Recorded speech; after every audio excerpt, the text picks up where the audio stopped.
Lors de sa tournée dans plusieurs pays africains, le ministre russe des Affaires étrangères Sergueï Lavrov a rejeté les accusations selon lesquelles la Russie serait responsable de la crise alimentaire mondiale actuelle. Cela intervient alors que Moscou confirme son attaque contre la ville portuaire ukrainienne d'Odessa, quelques jours seulement après la signature d'un accord historique d'exportation de céréales entre les deux pays. Pour en savoir plus sur ce voyage diplomatique de Lavrov, Ronald Cato d'Euronews était avec nous. Alors Ronald, les pays africains ont-ils été durement touchés par ce blocus des exportations de céréales et comment accueillent-ils le voyage de Sergueï Lavrov? Les pays africains ont été touchés par cette guerre en Ukraine, certes. Mais il est important de rappeler que ce n'est pas le seul problème. Les problèmes responsables des crises alimentaires en Afrique sont structurels. Donc, avec ou sans cette guerre en Ukraine, il y aura toujours une crise alimentaire en Afrique. Pour les engrais, les agriculteurs africains doivent dépendre des engrais d'autres pays. Ils ne sont pas aussi subventionnés que ceux des pays européens. Donc, les crises alimentaires sont courantes en Afrique.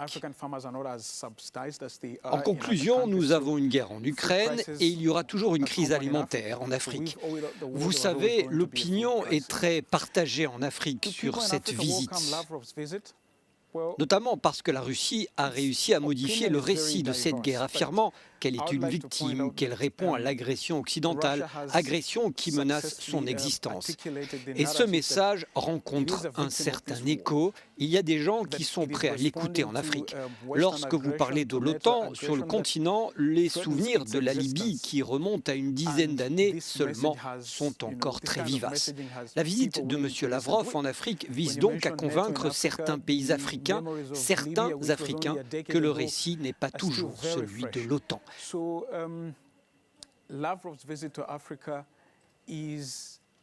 Et en l'occurrence, il est révélateur que lorsque le président ukrainien Zelensky s'est adressé aux dirigeants africains, il n'y avait que 4 chefs d'État du continent dans cette réunion. Quand vous parlez de convaincre les nations africaines, est-ce que les pays africains imputent la responsabilité de cette crise alimentaire à l'une ou l'autre des parties?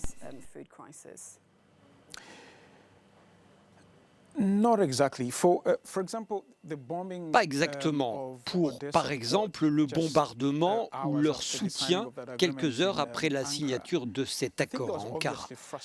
Je pense qu'il y avait évidemment de la frustration.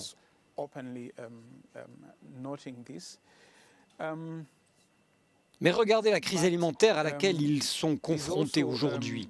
Je veux dire, ils ne pensent pas qu'après la signature de cet accord, les prix des aliments vont revenir au niveau d'avant ce conflit. Ce sont des négociants en céréales à Singapour qui le décident, les négociants à Dubaï.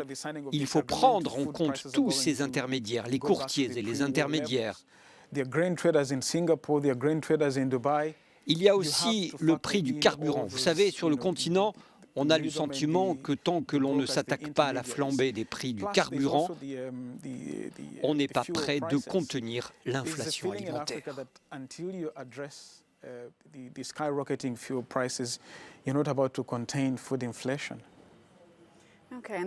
Venons-en à la tournée du président français Emmanuel Macron dans 3 pays d'Afrique de l'Ouest.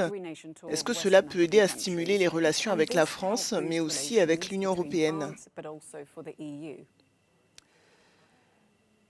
Il y a 2 manières de voir la visite du président français Emmanuel Macron en Afrique centrale et occidentale. D'une part, la France souhaite reconquérir son influence déclinante, notamment en Afrique centrale.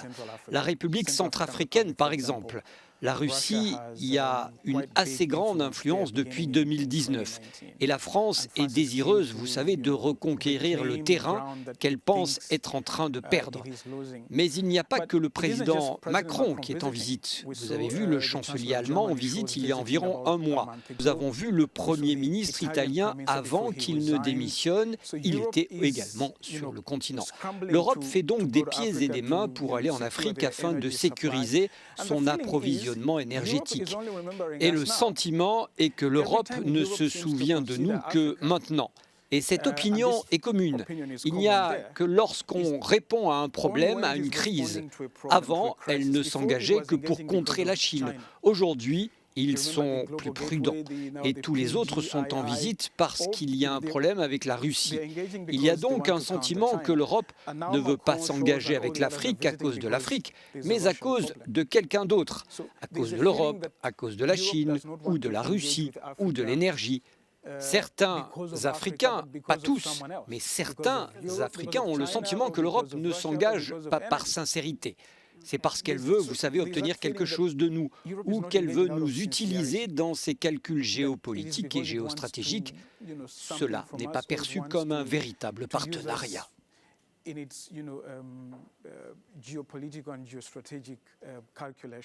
Donc ce n'est pas vu comme un partenariat.